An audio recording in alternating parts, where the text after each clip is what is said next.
안녕하세요. 오늘도 사연 살롱을 찾아주셔서 감사합니다. 저는 30대 여자예요. 관계가 조금은 복잡하다고 할 수 있는 친정 부모님을 두었네요. 제가 초등학생일 때부터 아빠한테는 역마살 같은 게 있었는지 집 밖으로 많이 나들곤 하셨죠. 집에 온전히 붙어 계신 적이 거의 없었고 직업도 한 가지로 정착해서 오래 일을 하지 못하는 분이셨어요. 엄마는 어떻게든 아빠를 옹호하려고 하셨던 분이었고요.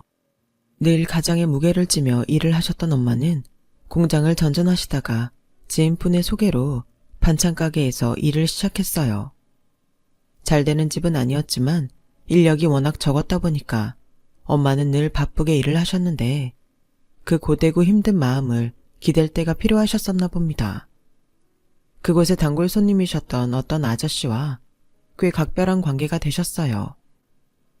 엄마, 쇼핑백에 여벌옷은 왜 챙겨가? 혹시 갈아입으려고? 저번에도 몇 번 옷을 가져갔던 것 같은데. 이거 아무것도 아니야. 그냥 혹시나 해서 챙겨가는 거야. 엄마는 그 아저씨와의 관계를 감추려고 하셨지만 제가 결국 눈치채게 되었어요. 제 여동생도 마찬가지였고요. 어느 날 아빠가 집에 오셨을 때 제 여동생이 그만 입을 놀리고 말았습니다. 아빠, 아무래도 내 생각에는 엄마가 좀 의심스러운 것 같아. 그러니까 아빠가 확인하는 게 좋을 것 같은데? 뭐? 그게 무슨 소리냐? 의심스럽다니. 어떻게 의심스럽길래? 화가 나신 아빠가 당장에 엄마와 말다툼을 벌이셨고 엄마는 외롭고 힘든 마음에 친구를 새로 사귄 거라며 진실 아닌 진실을 털어놓으셨어요. 이튿날 아빠가 아예 작정하시곤 짐을 챙겨서 집을 나가셨죠.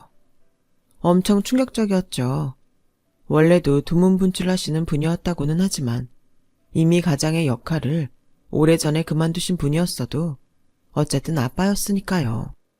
그냥 사라지는 것과 작정하고 집을 아예 나가버리는 건 하늘과 땅 차이였어요.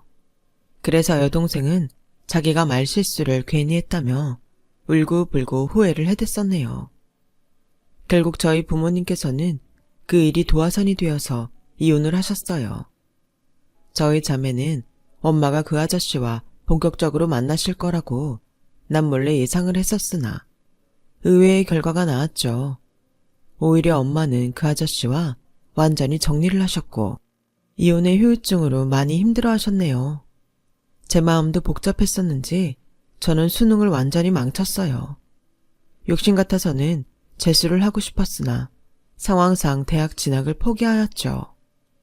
전문대를 나올 바엔 차라리 하루빨리 돈을 벌고 싶었던 것 같아요. 원래는 공장 쪽으로 일을 알아봤었는데 신기하게도 어쩌다 보니까 제가 어느새 제가 제빵을 배우고 있었어요. 각종 자격증도 따면서 저는 제가 제빵에 진심이 되어 있었죠. 여동생은 무난한 4년제 대학에 들어갔지만 이런 곳의 특성이 뭔지 아세요? 대학 간판은 보통이면서 등록금은 콧대 높다는 거예요. 제가 버는 돈은 족족 여동생에게 갔어요. 차라리 벼룩의 간을 빼먹으라는 말이 절로 나왔었네요. 여동생은 저한테 미안해서 대학생이 되었음에도 옷 한 벌, 가방 한 개를 사지 않았어요. 이런 저희를 보면서 엄마는 결단하셨죠.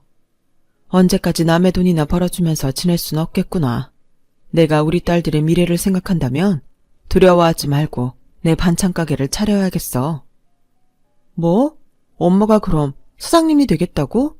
우리야 엄마 실력을 아니까 그쪽으로는 걱정이 안 되는데 힘드실까봐 그게 무서운 거지. 정말로 무서운 건 이대로 주저앉아 있는 거야. 이렇게 못나고 어리석은 엄마를 둔 죄로 너희가 고생하는 것 같아서 늘 미안하구나. 내가 반드시 가게 차려서 일 한번 내볼 거야. 엄마가 큰 결심을 하셨고 대출 받고 발품을 팔아가며 가게를 차리셨어요. 수면 시간을 극단적으로 줄여가면서까지 엄마는 반찬 가게에 모든 걸 쏟아 부으셨죠. 여동생이 틈나는 대로 일손을 거들었고요. 초반에는 장사가 거의 안 됐어요. 하지만 정성은 통하는 법이라고 하던가요. 3개월이 지나면서부터 단골들이 생겨났어요. 예약 주문을 하는 손님들도 생겼단다. 내가 이렇게 남한테 인정을 받는 날이 오다니 우리 딸들에게 조금이나마 면이 선 듯 싶구나. 만약 너희 아빠도 함께였다면 분명 기뻐했겠지. 가게의 상승세에 엄마는 무척 반색하셨으나 한편으로는 아빠 생각으로 조금은 힘들어하시는 모습도 보였어요. 지나간 일에 대한 후회나 아쉬움이었겠죠.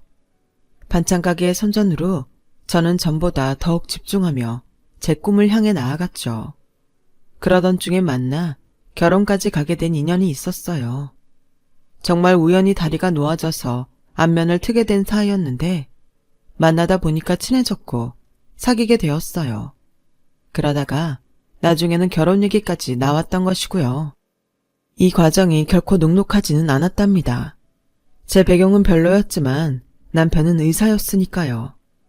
처음 만났을 땐 남편이 의대생이었는데 공부와 씨름해 가며 지내던 때에 제가 옆에 있어줘서 당시 남편한테는 큰 위안이 되었다네요. 먼저 사귀자 한 것도 결혼 얘기를 꺼낸 것도 남편이었어요. 저는 서로 스펙 차이가 심한 것 같다는 생각에 부담이 들어서 제 마음을 적극적으로 표현해 본 적은 없었으나 저도 남편이 좋았죠. 그래서 청혼 얘기도 받아들였어요. 그런데 오빠네 어머님께서 내 얘기를 듣더니 별로 탐탁치 않아 하셨다면서 결혼 반대하실 텐데 정말 괜찮겠어? 우리 엄마는 내 말이라면 꿈뻑 죽는 사람이야. 걱정하지 마. 왠지 찜찜하긴 했으나 남편이 장담을 하는 모습에 알겠다고 했어요. 저도 엄마에게 결혼 얘기를 꺼냈죠. 네가 기어이 그 의사된 남자친구랑 결혼을 하겠다고? 엄마는 왠지 내키지 않아 하시는 듯 했어요. 제가 그 이유를 여쭤보니까 역시나 제 짐작대로였죠. 상대 집안이 저희보다 훨씬 형편이 좋은 데다가 의사인 장남을 웬만한 여자에게는 갖다 붙이지 않을 거라는 게 엄마의 생각이었어요. 그래서 저도 하는 수 없이 안 그래도 이미 그쪽 부모님이 저를 별로라고 생각해 왔다는 걸 털어놓았죠. 그럼에도 제가 이 결혼을 꼭 하고 싶다는 생각까지도 말이에요. 내가 결혼해서 눈칫밥 먹고 살게 된다고 해도 나는 꼭 결혼하고 싶어. 제가 눈물까지 글썽이는 모습에 엄마는 끝내 결혼을 허락해 주셨어요. 그리고 며칠 뒤 저는 시어머니로부터 연락을 받았어요. 물론 저희 엄마를 뵙고 싶단 게 본론이었죠. 두 분이 이혼하셔서 어차피 아버지는 안 계시잖아. 어머니 쪽만 배워야지. 맞는 사실인데 그때 시어머니께서 그렇게 말씀하실 때 왠지 제 마음이 싸했었네요. 저는 엄마를 시어머니와 독대하게 만들 순 없어서 같이 배웠어요. 반찬 가게에 가까운 카페였죠. 그런데 자리가 무르익다 보니까 어느새 두 분만 치열하게 대화를 하셨고 저는 뒷전으로 밀려난 상태가 되었어요. 저희 아들이 하도 결혼하고 싶다고 노래를 불러대니까 저희 남편도 슬슬 마음을 바꾸고는 있는데요. 그렇다고 해서 안심하고 계실까봐 제가 걱정이 돼서 직접 찾아뵙게 됐어요. 저는 하여간에 이 결혼은 결사 반대라고 못을 채차 받고 싶네요. 시어머니께서 그때부터 본론을 꺼내드셨는데 제가 뭐라고 반박하려 하자 옆에서 엄마가 저를 말리셨어요. 눈빛에서 너는 아무 말 않고 가만히 있어라 는 의미가 전달되어 왔죠. 제가 저희 딸애한테서 들은 이야기가 있기 때문에 이 결혼을 진작 반대하고 계신다는 그 입장을 알고는 있습니다만 그 이유를 제가 따로 여쭈어도 될까요? 이 이유를 따로 알려드려야만 아실 수 있나 보죠? 저희 쪽이 너무 손해보는 결혼이니까 그렇죠. 저희 아들은 무려 의사인데 그쪽 따님은 빵이나 만들고 있잖아요. 그것도 고졸 신분으로. 애들이 좋다는데 저희가 설왕설래해봤자 무슨 소용이 있나요? 어엿한 사회인들이고 엄연한 성인들입니다. 자기들 의지대로 결혼할 수 있는 저희 자식들이잖아요. 그 생각을 저희가 먼저 존중해주는 게 옳죠. 이보세요. 저는 말이죠. 고작 고졸 며느리를 보기 위해서 제 아들을 귀한 의사로 키워낸 게 아니에요. 사귀는 것까진 자기들 마음대로 하라 그래요. 하지만 결혼은 아니죠. 저는 딸애가 원하는 길이라면 응원해주고 싶어요. 딸애는 지금 자기 일에 자부심을 가지고 열심히 하는 중이고요. 실력도 있어요. 고졸이라고 섣불리 얕잡아보지 말아주세요. 제가 허심탄회하게 그런 말씀을 드려볼게요. 저는 이왕이면 며느리 덕을 보는 시어머니가 되고 싶어요. 내 아들 그렇게 잘 키워놨으니 그 정도 호사는 누려도 된다고 생각하거든요. 그런데 저희 집안보다 형편이 기우는 집안의 장녀라니, 고졸이라니, 제가 안 속상하겠어요? 아시겠지만 저는 반찬 가게를 운영 중에 있는데요. 매일 잘 될 수가 없기 때문에 때로는 힘들기도 하지만 잘 벌어 먹고 사는 것은 사실입니다. 금전적으로 현재 전혀 어렵지 않고요. 저는 사위덕 보려는 욕심이 조금도 없습니다. 제 생각은 이러하니 며느리로 호사를 누리고 싶어 하시는 그 마음을 조금은 눌러주실 수 없을까요? 딸애를 아끼고 위하는 마음으로 이러는 저의 심정도 헤아려 주세요. 아니, 뭐 그렇게까지 말씀을. 엄마는 낯빛 하나 안 바꾸신 채로 차분하게 말씀을 이어가셨고 결국 시어머니께서는 할 말을 잃어버리셨죠. 저는 엄마 옆에서 내내 울음을 참느라 힘이 들었어요. 입을 떼는 순간 눈물이 나올 것 같아서 차마 대화에 끼어들지도 못한 채 그렇게 있었네요. 결국 시어머니께서는 소득 없이 일어나셨고 저를 흘끗 보시면서 안 그렇게들 생겨가지고 키가 참 세네. 이런 말씀을 남기신 채 자리를 뜨셨답니다. 그건 패배 선언이었어요. 왜냐하면 그 이후로 빠르게 결혼이 진행되었거든요. 엄마, 정말 고마워요. 앞으로 잘 살게. 제가 욕심낸 결혼 때문에 엄마가 고생하신 것 같아서 마음이 쓰라렸어요. 그러나 당시에는 솔직히 말해서 설렘과 행복이 더 앞섰던 게 사실이네요. 해냈다라는 생각만 컸었으니까요. 시어머니께서는 끝까지 저를 당신의 며느리로 들이기 싫어하셨으나 남편이 워낙 완강했기 때문에 결국 결혼이 성사됐어요. 시아버지께서는 크게 관여를 안 하고 싶어 하셨고요. 신혼집은 남편의 병원이랑 제 직장의 동선을 고려해서 전셋집으로 구했어요. 친정이나 시댁하고는 거리가 좀 됐고요. 근데 공교롭게도 엄마의 반찬 가게가 시댁이랑 별로 멀지 않은 거리였더군요. 저는 결혼하고 난 뒤에 직장에서 더욱 바빠졌으나 집안일엔 소홀하지 않았어요. 작업장을 청결하게 하는 습관을 들여서 그런지 바쁘고 피곤한 와중에도 늘 신혼집을 깨끗하게 관리하였어요. 부엌이며 화장실까지 싹 다 물때 하나 끼는 법이 없었죠. 반면에 남편은 워낙 병원 일로 바쁜 사람이었고 집에서는 오롯이 피로를 푸는 것에만 집중하였으므로 집안일에는 일체 손 하나 까딱 안 했고요. 잠만 잘 자고 밥만 잘 먹으면 됐었죠. 어쨌든 저희끼리 잘 살고 있으니까 저는 그걸로 다 된 줄 알았어요. 하지만 시어머니라는 존재가 있었죠. 도대체 저녁 식사 시간을 못 맞춘다는 게 말이나 되니? 어머님, 제가 근무 시간이 현재 고정이 아니라서요. 그리고 내일 같은 경우에는 새벽 일찍 출근을 해야 해서 오늘은 저녁 8시 전에 잘 예정이에요. 얘가 지난번에도 그 핑계 대더니 오늘도 똑같은 소리를 하는구나. 잠깐, 그러면 너는 내 아들 내팽개치고 너 하고 싶은 일 따라서 계속 그렇게 지내고 있었다는 얘기야? 새벽에도 사람 자고 있는데 막 출근 준비하고? 새벽 도중에 나갈 때는 제가 씻는 것도 정말 조심해서 조용히 씻고 출근해요.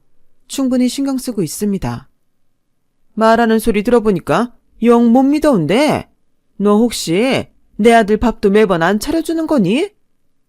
냉장고에 반찬이 항상 많아요. 저희 친정 엄마께서 반찬 가게를 하시잖아요. 거기서 요즘에는 반찬 받아서 먹는지라 저희 잘 먹고 있습니다. 어쩜 반찬을 한꺼번에 장만에다가 내 아들 보고 알아서 처먹으라고 하면 다 하니? 이것 봐라. 내 아들이 잔반 처리반이야. 아니에요, 어머님. 오해하시는 거예요. 지금은 일주일에 1번에서 2번씩 반찬을 받아서 먹고 있어요. 종류별로 다양하고요. 저희 친정엄마가 특별히 신경 써주시는지라 정말 든든하게 잘 먹는 중이에요. 건강식이고요. 제가 구구절절 설명을 해드린 끝에야 시어머니께서는 화를 죽이셨어요. 엄마가 하도 고집을 피우셔서 반찬을 받아먹고 있는 중이었거든요. 남편이 저희 엄마표 반찬들을 너무 좋아하는 바람에 저는 이제 안 받아먹겠다고 엄마한테 말씀을 드릴 수도 없는 노릇이었네요. 특히나 저나 남편이나 바쁜 시기를 그때 보내고 있었는데 직접 요리할 여력이 부족했으니까요. 그 후로 시어머니께서 저한테 엄마의 반찬 가게에 대해서 물어보셨고 저는 성의껏 답변을 해드렸었죠. 그런데 이게 저의 실수였던 거예요. 몇 달 뒤였어요. 병원 동료가 선물로 건강즙을 돌렸다면서 남편이 그걸 시댁에 갖다 드리라고 저한테 시켰어요. 근데 오빠, 저번에도 두부만 챙겨드렸는데? 그래서 무슨 말을 하고 싶은 건데? 나는 그냥 우리 엄마도 있다고. 장모님께서는 반찬 만드시느라 다양한 음식을 맛보시잖아. 건강관리 어련히 알아서 하시겠지. 저는 황당한 의견에 섭섭했죠. 제 친정만 등한시되는 거 느껴왔으니까요. 결혼 후에 느낀 점은 제가 철저히 을이라는 사실이었어요. 아무 말 못하고 결국 시댁에 그 건강즙을 갖다 드리러 간 날에 제가 봐버렸던 거예요. 저희 엄마가 시댁에 계시는 모습을요. 정확히는 시댁 앞이라고 해야겠네요. 아파트 통로 밑에 두 분이 계셨고 막 도착한 저만 그 두 분을 볼 수 있는 각도였어요. 엄마가 왜 저기 계신가 의문이었고 바로 인사를 드리려 했는데 자, 여기 3만 원이에요, 사부인. 반찬값은 잘 챙겨주신다고 그러셨던 거 아닌가요? 그래서 지금 챙겨드리고 있잖아요. 거의 한 달이었으니 3만 원 드리면 적당할 것 같아서요. 제가 지급, 계산, 뭐 이런 건 아주 정확하게 하는 사람입니다. 앞으로 혹시 계속 부탁드려도 될까요? 음식 솜씨는 뭐 그럭저럭 쓸만하신 것 같네요. 도대체 이게 무슨 상황인가 싶었어요. 저희 엄마는 3만 원을 억지로 받아든 채 고개를 떨구고 계셨고 그 앞에 선 시어머니께서는 당당하게 팔짱을 끼신 상태였죠. 한 달 3만 원이요? 그럼 하루에 1,000원으로 계산을 하신 건가요? 제가 하루치 반찬으로 못해도 3팩씩은 넣어드렸는데요. 판매가를 모르시진 않을 거라고 생각해요.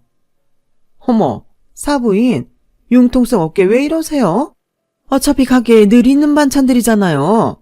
제가 어떻게 보면 처리하는 걸 도와드리는 셈인 거죠. 하지만 사돈 사이에 무상으로 이런저런 거 오가는 게 보기 좋을 것 같지는 않아서 제가 3만 원 챙겨드린 거고요. 그제야 상황 정리가 되었어요.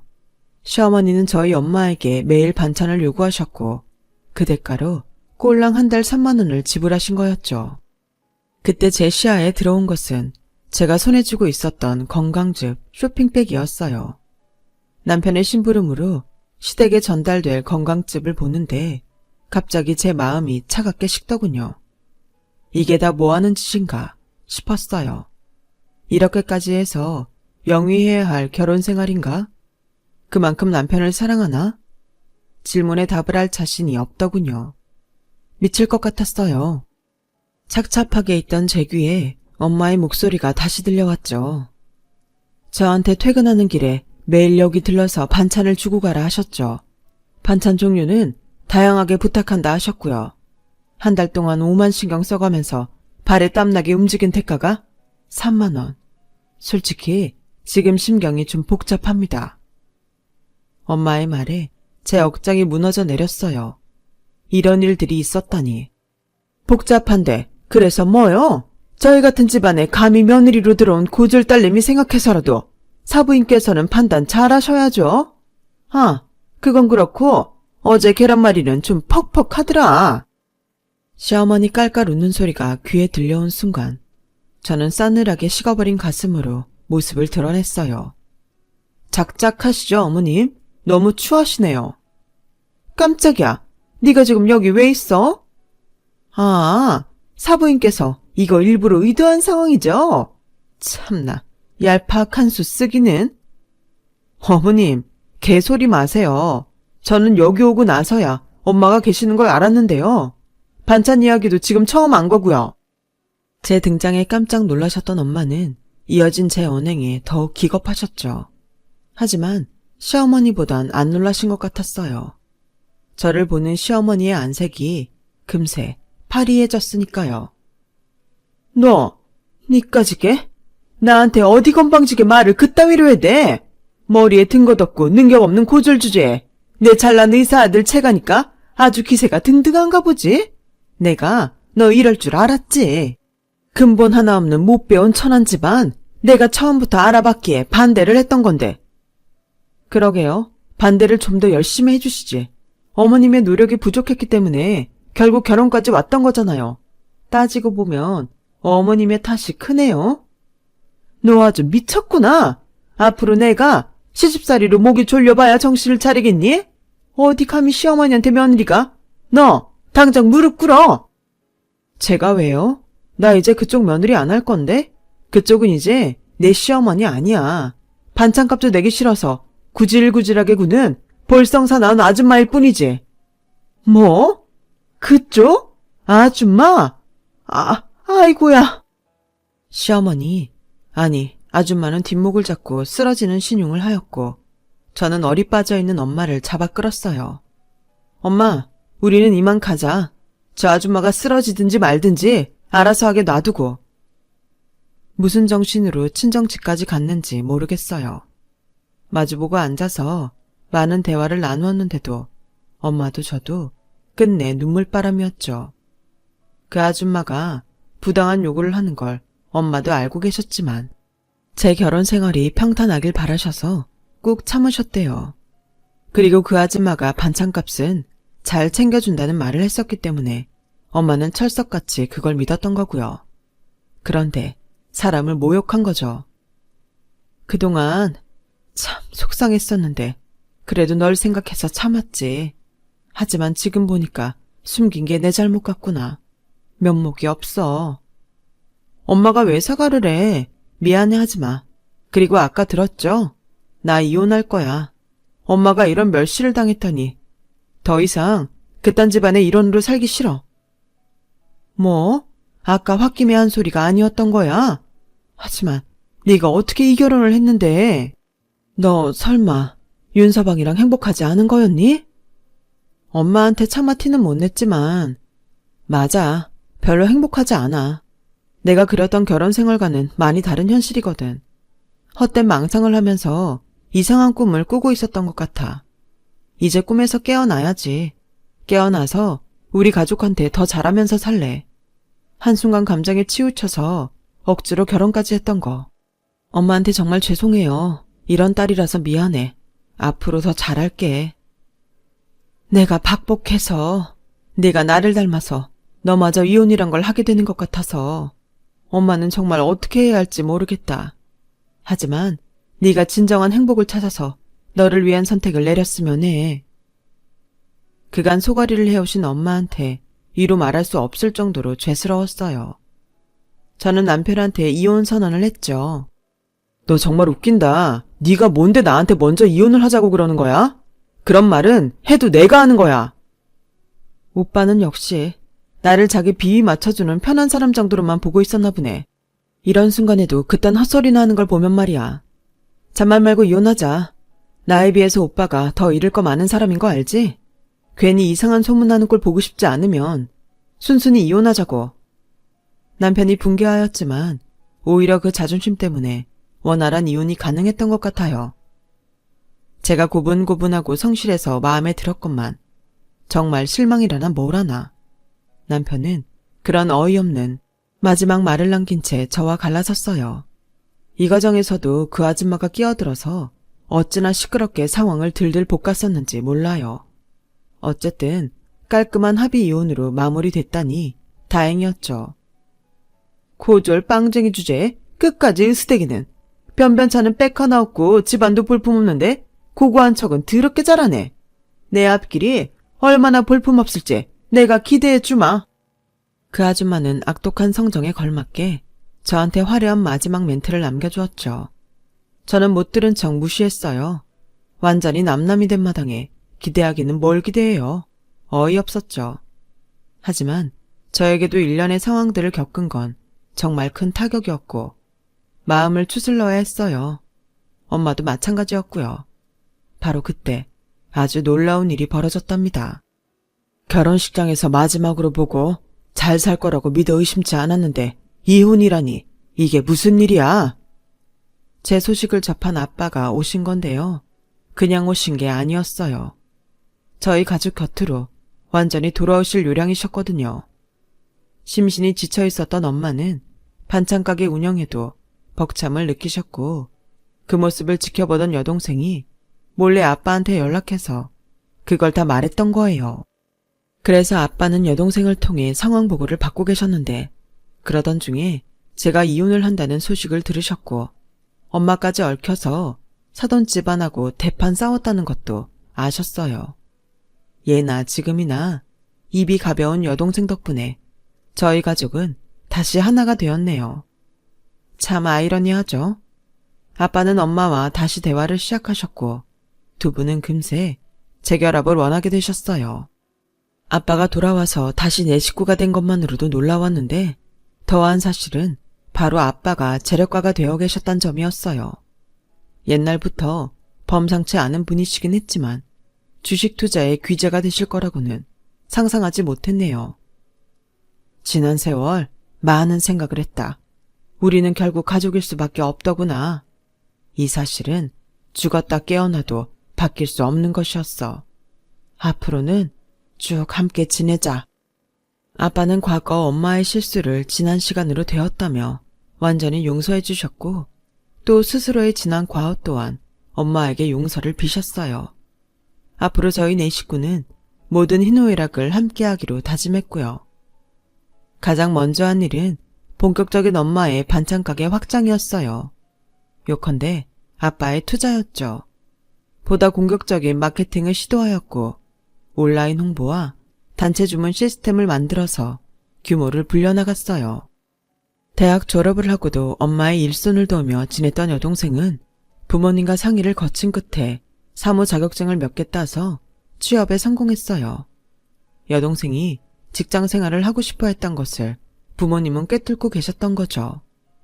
엄마의 반찬 가게를 눈부시게 성장시킨 아빠의 다음 타겟은 바로 저였답니다. 저는 빵으로만 외길 인생을 걷고 있었는데 아빠가 그 점을 활용해서 매장을 꾸리라 하셨어요. 네 빵에는 스토리가 있어. 장사를 한다면 분명 잘 될 거야. 일본으로는 목이 좋아야겠지. 나한테 맡겨둬라. 아빠는 저에게 가게를 차려주셨어요. 서울 근교에 대형 베이커리 카페요. 홍보에 큰 돈은 쓰지도 않았건만 오픈 3주차 주말에 테이블 만석을 찍었어요. 빵 나오는 타임을 바로 늘려야 했고 정직원부터 주차 알바까지 일하는 사람만 수십 명이 됐고요. 하도 정신이 없어서 장사가 어떻게 되는지도 헷갈릴 지경이었지만 분명한 건 즐겁단 사실이었어요. 해도 뜨지 않는 새벽에 나와 빵을 준비하면서 하나도 안 피곤하더라고요. 맛있게 먹는 손님들을 보면 마음이 행복했고 이렇게 멋진 공간이 제 가게라는 사실에 가슴이 벅찼어요. 시간이 조금 더 지나자 평일에도 피크타임이면 테이블이 꽉 찰 정도가 되었고요. 그러던 어느 날 정말 아무 생각 없이 바쁜 매장을 점검할까 싶어서 홀을 돌고 있었어요. 셀프바에 냅킨이 하나도 없어서 손님들이 불평하고 있길래 제가 얼른 채워 넣는 와중에 요즘 제일 잘 나간다는 신상 카페는 다르다, 달라. 무슨 이 시간에 젊은 애들이 이렇게나 많아? 다들 일도 안 하나 봐. 세상에 장사 잘 되는 것 좀 봐. 익숙한 목소리가 들리는 게 아니겠어요? 제가 긴가민가 하면서 냅킨을 채우며 옆쪽을 바라봤어요. 그러자 바로 옆 테이블에 자리 잡고 있는 아주머니 무리가 보였죠. 총 4분이었는데 한 분과는 제가 안면이 있는 사이였어요. 어떻게 알아보지 못할 수가 있겠어요. 그분은 다름 아닌 전 시어머니였으니까요. 제가 너무 기가 막혀서 저도 모르게 헛웃음을 쳤는데 그러자 그쪽에서 저를 쳐다봤어요. 허라? 너 여기서다 보네? 그래, 잘 살고 있었니? 열심히 사는 것 같네? 전 시어머니인 그 아줌마가 저를 발견하자마자 아주 즐겁게 비꼬았죠. 일행분들도 다 저를 주목했고요. 네, 안녕하세요. 오랜만에 뵙네요. 너 여기서 일하나 보구나. 고졸이고 나이 먹더라도 이런 데서는 일을 할 수가 있지. 나쁘지 않은 선택이야. 주제 파악도 잘했네. 그 아줌마가 푸 웃으면서 말을 하자 일행분들은 입모양으로 아, 이혼당한 고졸 며느리? 이런 정보를 주고받으셨어요. 허위가 없더라고요. 거기에 멈추지 않고 그 아줌마는 저한테 직원 아니고 혹시 알바인 건 아니지? 그러면 너무 쪽팔린 건데? 이런 질문을 하며 웃음을 참는 표정을 지었죠. 열받은 제가 냅킨 봉지를 쥐고 그 아줌마를 향해 돌아서려던 순간 사장님 죄송해요. 냅킨 아까 채운다는 걸 깜빡했습니다. 홀을 둘러 나온 직원이 저를 발견하고는 꾸벅 인사를 했어요. 저한테서 냅킨을 받아들곤 재차 죄송하다고 그랬죠. 저는 그 직원에게 냅킨 봉지를 건네면서 아줌마를 쳐다봤어요. 일동 전체 얼음이 되어선 넋이 나가 있었어요. 사장? 에이 설마 네가 여기 사장? 잘 들어놓으시군. 무슨 설마 같은 타령을 하세요? 네, 제가 사장인데요. 아줌마는 얼굴까지 금세 창백해졌어요. 아니 그럴 리가? 네가 대체 무슨 돈이 있어서 이런 위치에 이렇게 큰 가게를? 아, 궁금하세요? 알고 싶으시면 주문부터 하세요. 인당 3만 원 이상씩 구매하시면 알려드릴게요. 뭐? 인당 3만 원? 날강도 아니야? 글쎄요. 한 달 반찬값을 3만 원으로 퉁치는 정신나간 무례배도 있는데 저 정도면 준수하죠. 안 그래요, 아줌마? 제 말이 끝나자 아줌마는 화딱지가 난 얼굴로 자리에서 일어났고 그 즉시 현기증이 왔는지 휘청거렸어요. 깜짝 놀란 일행분들이 그 아줌마를 부축하면서도 자기들끼리 반찬값 3만 원? 이렇게 속닥거리는 게 보였어요. 아줌마가 하도 속물이라 숨겼던 건데 사실 저 돈 있고 백 있는 사람이에요. 저의 폭탄 발언에 그 아줌마는 창백하게 질린 채로 가방을 챙기더니 갑자기 출구로 도망갔어요. 하도 매장에 사람이 많이 오다 보니까 정신이 빠져서 걷던 아줌마가 입구에서 다른 사람들한테 치이더니 결국 한 번은 넘어지더군요. 우스웠네요. 아줌마랑 같이 온 일행분들이 저한테 다가와서 전말을 물어보시길래 솔직히 알려드렸어요. 간략하게 진실만을요. 저의 짧은 답변만으로도 충분히 경악하신 그분들은 혀를 끌끌 찼어요. 그거 완전 미친 여자였잖아. 앞으로 상종하지 말자고. 안 그래도 의사 아들 하나 때문에 유세 떠는 거 짜증났었는데. 그 의사 아들도 알고 보니까 병원에서 적응 못해서 이리저리 떠돈다더라. 다들 붕괴하시는 걸 보고 그 아줌마의 인망이 좋지 않다는 걸 알 수 있었네요. 어찌 보면 당연했죠. 충격적인 패배감에 하얗게 질려서 도망가던 그 아줌마를 떠올리면 두고두고 통쾌했어요. 제가 그 이야기를 해주니까 저희 가족들도 신이 나 있고요. 이래서 사람 앞날 어떻게 될 줄 모르는 거고 길고 짧은 건 대봐야 안다고 하는 것 같네요. 저는 지금 남부럴 것 하나 없는 생활 중이에요. 매장도 여전히 순항 중이고요. 제 이야기를 들어주신 분들의 인생에도 통쾌한 한 방이 있으시길 바랄게요. 여러분, 사연 댓글에 응원과 현명한 조언 부탁드려요. 좋아요와 구독은 저에게 큰 힘이 됩니다. 오늘도 좋은 일 가득하세요.